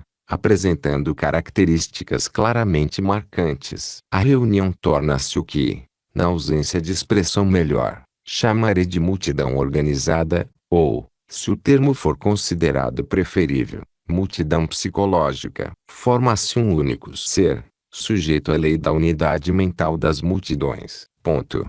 A peculiaridade mais impressionante da multidão psicológica é a seguinte: não importa que indivíduos a componham, semelhantes ou não no estilo de vida, ocupação, índole ou inteligência traço, o fato de serem transformados em uma multidão coloca-os de posse de um tipo de mente coletiva, o que faz com que sintam, pensem e ajam de modo um pouco diferente do que cada indivíduo iria sentir, pensar ou agir se estivesse em estado de isolamento. Existem certas ideias e sentimentos que não vêm a existir ou não se transformam em atos, exceto quando os indivíduos formam uma multidão. Ponto. Nas multidões, a estupidez e não a inteligência é acumulada. Na mente coletiva, as aptidões intelectuais dos indivíduos e, em consequência, sua individualidade são enfraquecidas. Ponto. As observações mais cuidadosas parecem provar que um indivíduo imerso durante um tempo numa multidão em ação logo se encontra em um estado especial, semelhante ao estado de fascínio de um indivíduo hipnotizado. Ponto. A personalidade consciente desaparece por inteiro. Vontade e discernimento são perdidos. Todos os sentimentos e pensamentos voltam-se na direção determinada pelo hipnotizador. Ponto. Sob a influência da sugestão, o indivíduo empreende certos atos com impetuosidade irresistível. A impetuosidade é mais irresistível no caso das multidões, pois, sendo igual para todos os indivíduos da multidão, a sugestão ganha força pela reciprocidade. Além disso, pelo simples fato de fazer parte de uma multidão organizada, um homem desce vários degraus na escada da civilização. Isolado, pode ser um indivíduo oculto. Na multidão, é um bárbaro, isto é, uma criatura agindo por instinto. Possui a espontaneidade, a violência, a ferocidade e também o entusiasmo e heroísmo de seres primitivos, aos quais ele tende a se assemelhar ainda mais pela facilidade com que permite ser induzido a cometer atos contrários a seus interesses mais óbvios e seus hábitos mais conhecidos. Um indivíduo em uma multidão é um grão de areia entre outros grãos de areia que o vento agita à vontade. O professor Frederic Davenport, em Primitive Traits in Religious Revivals, traços primitivos em revivalismos religiosos, diz: a mente da multidão é estranhamente parecida com a do homem primitivo. A maioria das pessoas que a integram podem estar longe de ser primitivas no que se refere a emoções, pensamentos e caráter. Não obstante, o resultado tende a ser sempre o mesmo. O estímulo gera ação imediata. A razão é suspensa. O orador frio e racional tem pouca chance contra o orador hábil e emocional. A multidão pensa em imagens, e o discurso deve tomar essa forma para ser acessível. As imagens não são conectadas por nenhuma ligação natural. Elas sucedem-se como os lírios de uma lanterna mágica. Disso decorre, é claro, que apelos à imaginação têm influência primordial. Ponto. A multidão é unida e governada mais pela emoção do que pela razão. Emoção é a ligação natural, pois os homens diferem muito menos nesse aspecto do que no intelecto. É verdade também que em uma multidão de 1000 homens a quantidade de emoção gerada e existente é bem maior que a simples soma das emoções dos indivíduos. A explicação disso é que a atenção da multidão é sempre direcionada pelas circunstâncias da ocasião ou pelo orador a certas ideias comuns, como a salvação em reuniões religiosas. Ponto. E todo indivíduo na reunião é atiçado pela emoção, não apenas por causa da ideia ou palavra que o atiça, mas também porque tem consciência de que todo indivíduo na reunião acredita na ideia ou na palavra, e isso o atiça igualmente. Isso aumenta enormemente o volume de sua emoção e, consequentemente, o volume total de emoção da multidão. Como no caso da mente primitiva, a imaginação abre as comportas da emoção, que às vezes pode se tornar um entusiasmo selvagem ou frenesi demoníaco. O estudante da sugestão verá que os membros emocionais de uma plateia de revivalismo ficam sujeitos não apenas ao efeito da mentalidade composta surgida da psicologia das massas e são enfraquecidos no poder resistivo, como também ficam sob a influência de duas outras formas muito potentes de sugestão mental, somada à poderosa sugestão de autoridade dos revivalistas, exercida a pleno em linhas muito similares às do hipnotizador profissional. Está a sugestão de imitação exercida sobre cada indivíduo pela força combinada do equilíbrio da multidão. Como Emile Durkheim observou em suas investigações psicológicas, o indivíduo comum é intimidado pela massa ao seu redor ou diante dele e experimenta a influência psicológica peculiar exercida pela simples quantidade de pessoas contra seu eu individual. A pessoa sugestionável não apenas tem facilidade em responder às sugestões autoritárias do pregador e às exortações de seus ajudantes, como fica sob o fogo direto das sugestões imitativas daqueles que estão experimentando atividades emocionais e manifestando-as por todos os lados. Não é só a voz do pastor que incita o rebanho, o tilintar do sino do guia também, e a tendência imitativa faz com que uma ovelha pule porque a da frente pulou, e assim sucessivamente até a última ovelha ter pulado. É preciso a força do exemplo de um líder para colocar o rebanho inteiro em movimento. Isso não é exagero.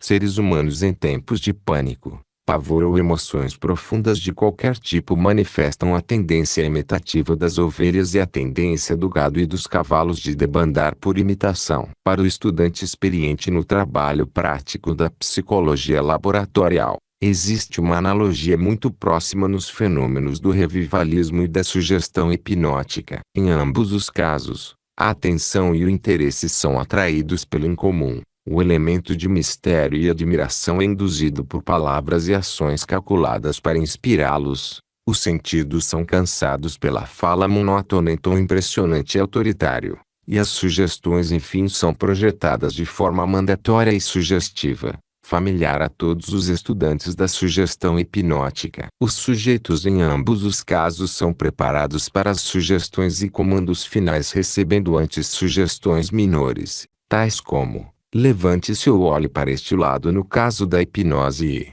no caso dos revivalistas, todos aqueles que pensam isso e isso, levantem-se e todos os que estão querendo se tornar melhores levantem-se. Dessa forma, os sujeitos impressionáveis são acostumados à obediência às sugestões em etapas fáceis. E por fim a sugestão dominante: vá em frente, por este caminho, em frente, vá, eu digo, vá, que faz com que os que ficaram impressionados pulem em pé e avancem. É praticamente a mesma hipnose no revivalismo sensacionalista. Todo bom revivalista daria um bom hipnotizador. E todo bom hipnotizador daria um bom revivalista se sua mente estivesse focada nessa direção. No revivalismo, a pessoa que faz a sugestão tem a vantagem de quebrar a resistência da audiência incitando seus sentimentos e emoções. Relatos descrevendo a influência da mãe, da casa e do céu.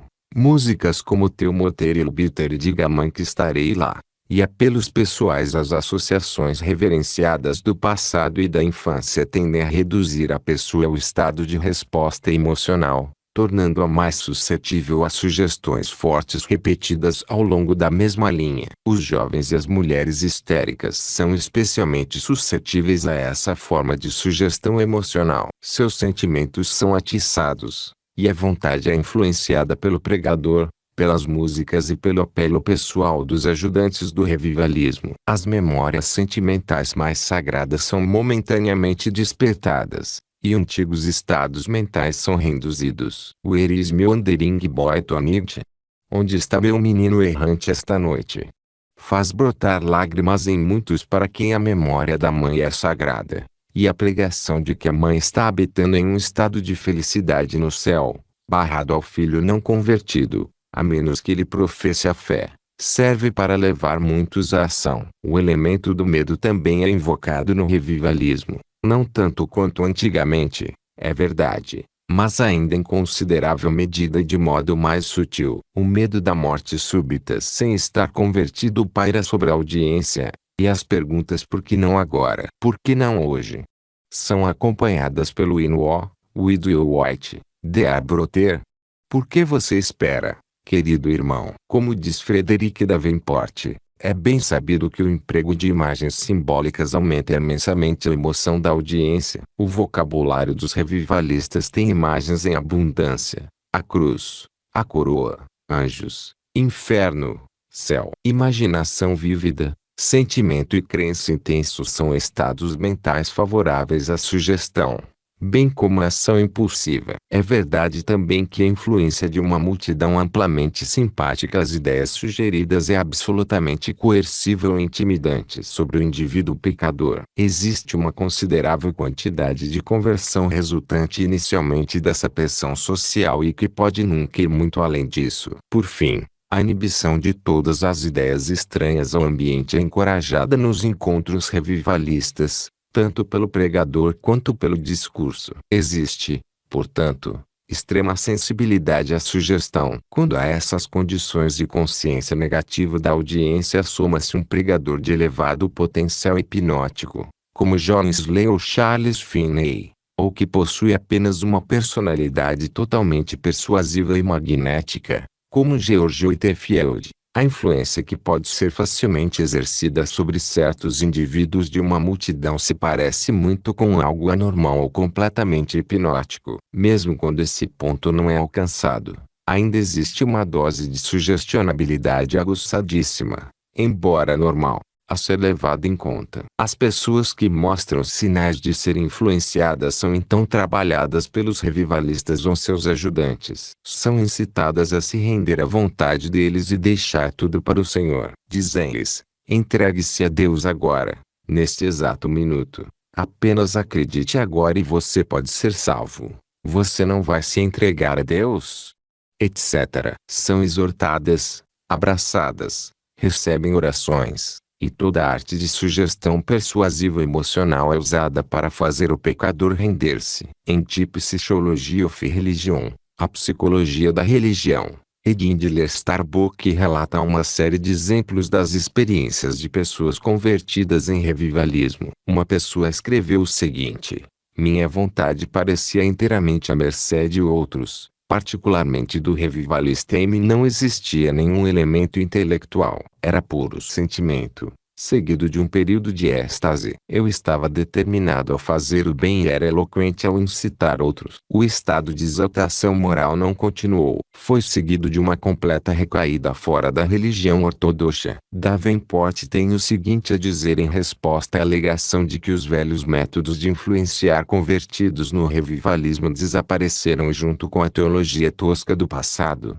Dou especial ênfase ao assunto aqui porque, enquanto o emprego do medo irracional no revivalismo desapareceu em grande parte, o emprego do método hipnótico não desapareceu. Em vez disso, houve um recrudescimento e um reforço consciente deste, pois o velho suporte do terror se foi. E nunca é demais enfatizar que tal força não é de forma alguma espiritual em qualquer sentido elevado e puro, mas é deveras estranha, psíquica e obscura. E o método em si necessita ser muito refinado antes que possa ser de qualquer benefício espiritual. É absolutamente primitivo e pertence aos aspectos animais e mais instintivos de fascínio. Essa forma nua e crua de hipnotismo empregada pelo felino sobre o pássaro indefeso e pelo curandeiro índio sobre o devoto da dança dos fantasmas. Quando usado, como tem sido com frequência, em criancinhas, por natureza altamente sugestionáveis, não tem justificativa e é mental e moralmente prejudicial no mais alto grau. Não vejo como torturas emocionais violentas e o uso da sugestão de forma bruta possam ser úteis mesmo nos casos de pecadores empedernidos.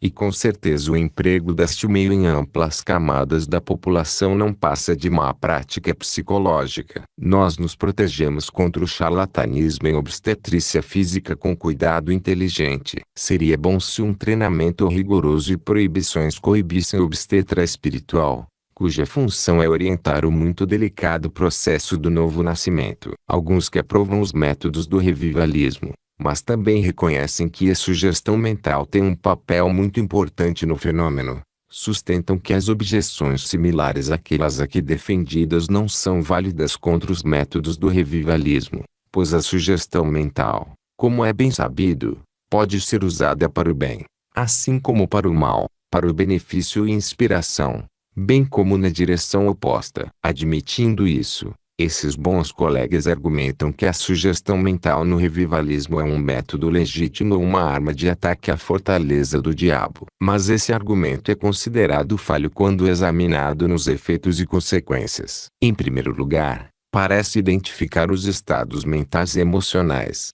neuróticos e histéricos induzidos pelos métodos do revivalismo com elevação espiritual e a regeneração moral que acompanham experiências religiosas verdadeiras. Procura colocar a falsificação em paridade com o genuíno, o brilho maligno dos raios da lua psíquica com os raios revigorantes e animadores do sol espiritual. Procura elevar à fase hipnótica a mentalidade espiritual do homem. Para aqueles familiarizados com as duas classes de fenômenos, existe uma diferença tão ampla quanto aquela entre os polos entre eles. Como uma palha mostrando como o vento do melhor pensamento religioso moderno está soprando, apresenta o seguinte trecho de Religion and Miracle, Religião e Milagre, de autoria do reverendo Dr. George A. Gordon, pastor emérito da Nova Igreja Antiga do Sul, de Boston. O revivalismo profissional, com seus organizadores, seus repórteres que fazem os dados atenderem às esperanças dos homens bons, o sistema de propaganda e a exclusão ou supressão de todos os comentários críticos sólidos, os apelos às emoções e o uso de meios que não têm conexão visível com a graça e que não podem levar sob nenhuma possibilidade à glória, e absolutamente inadequado. O mundo espera a visão, paixão, simplicidade e veracidade austera do profeta hebreu, aguarda a amplitude imperial e a energia moral do apóstolo cristão das nações, aguarda o professor que, como Cristo, deve apresentar sua doutrina junto com uma grande mente e um grande caráter. Embora haja sem dúvida vários exemplos de pessoas originalmente atraídas pelo excitamento emocional do revivalismo que depois levaram vidas religiosas dignas e em conformidade com a natureza espiritual elevada, em muitos casos o revivalismo exerceu apenas um efeito temporário benéfico sobre as pessoas submissas ao excitamento e, passado o estresse,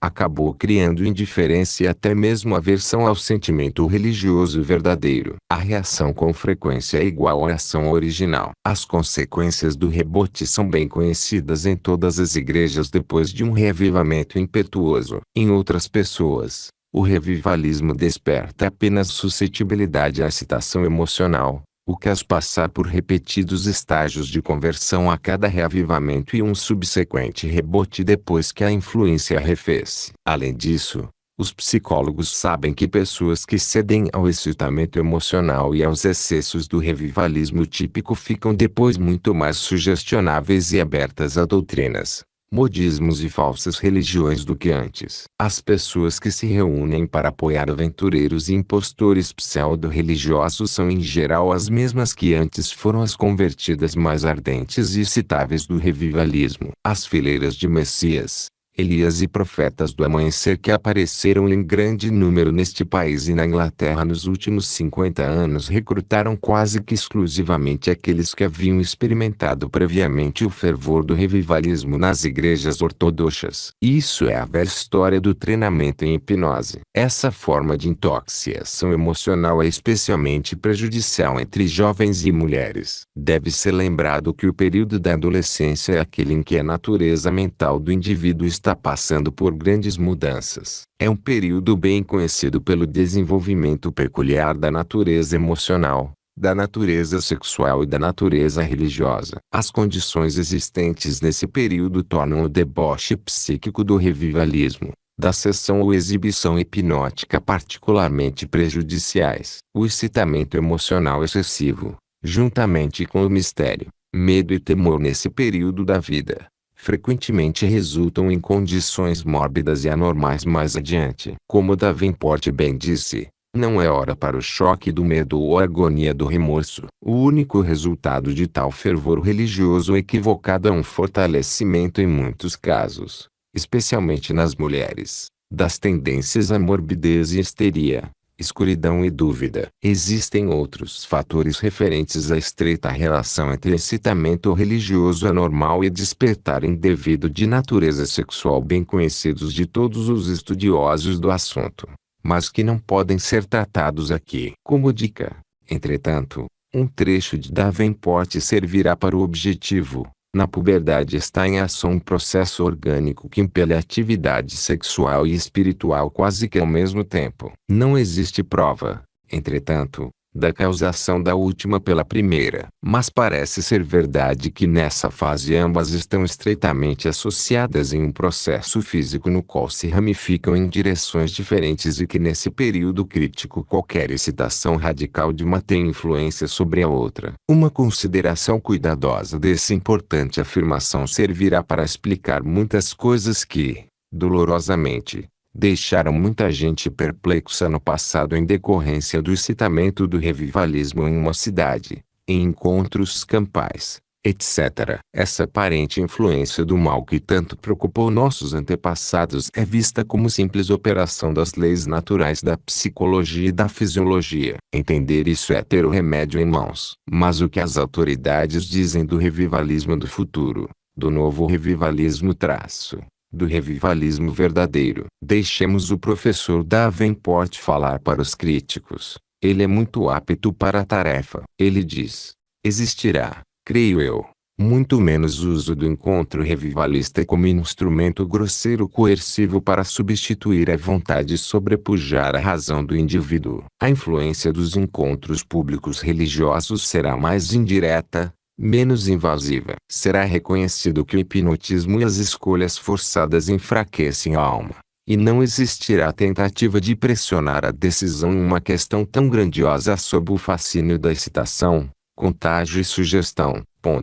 Os convertidos podem ser poucos, podem ser muitos. Eles serão mensurados não pela capacidade do pregador em administrar o hipnotismo, mas pela capacidade de amizade desinteressada de toda a pessoa cristã. Mas de uma coisa, penso, podemos ter certeza: os dias de efervescência religiosa e incontinência passional estão acabando. Os dias de piedade inteligente e abnegação estão começando. Agir com justiça, amar a misericórdia, caminhar humildemente com Deus. Esses permanecem os testes primordiais do divino no homem.